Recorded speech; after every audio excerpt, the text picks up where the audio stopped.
Dans notre paracha Vaed Hanan, il y a le fameux commandement Veshinantam levanecha, et tu enseigneras la Torah à tes enfants, plus précisément à tes fils. En effet, la mitzvah d'étudier autant que d'enseigner incombe aux hommes en particulier.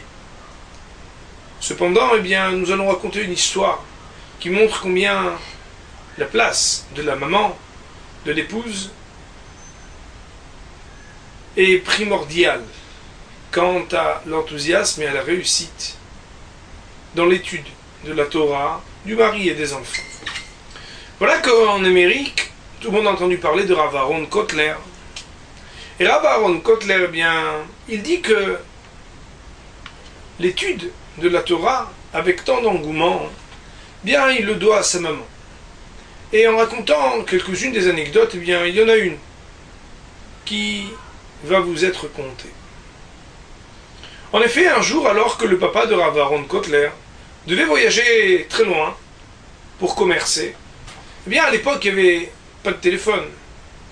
Il y avait peut-être des télégrammes, et le seul moyen de communiquer était de s'envoyer des colis, des paquets, des lettres.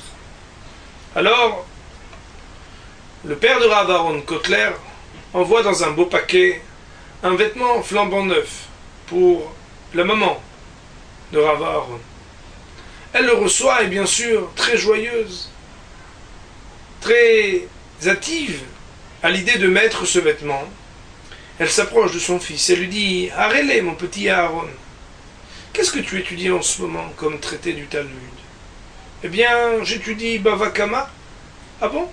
Et quand est-ce que tu termines, tu fais le siyum, la clôture de ce traité ?»« Tu sais maman, il y a 118 pages, c'est beaucoup. Je suppose que je ne terminerai pas avant encore au moins 2 bons mois. » « Tu sais mon fils, lui dit-elle, j'ai reçu un très beau cadeau de papa, un vêtement flambant neuf, magnifique. Mais j'aimerais le porter uniquement le jour où tu feras le siyum, la clôture de l'étude du traité de Bava Kama. Alors, étudie bien mon chéri. Transmettre l'étude elle-même, c'est vrai que cela incombe au papa. Veshinantam levanecha. Prendre un texte avec son enfant, lui inculquer des principes et des explications sur les textes les plus complexes, c'est un commandement qui incombe au père. Cependant, la valeur et la manière avec laquelle cette lumière de la Torah n'est pas seulement dans les maisons d'études, à l'extérieur de la maison, mais qu'elle puisse pénétrer le foyer, cela ne va dépendre que de la maman. Lorsque même dans la maison, on peut respirer une odeur de la Torah, on peut voir que la lumière qui éclaire chacune des pièces de la maison, chacun des faits et gestes de ce qui se passe dans le quotidien d'une maison est régi selon les règles de la Torah, ça c'est quelque part l'aboutissement même de l'étude.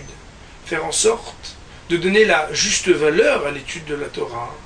Et ça, c'est ce que l'on doit à toutes les mères et épouses du peuple juif. Shabbat Shalom.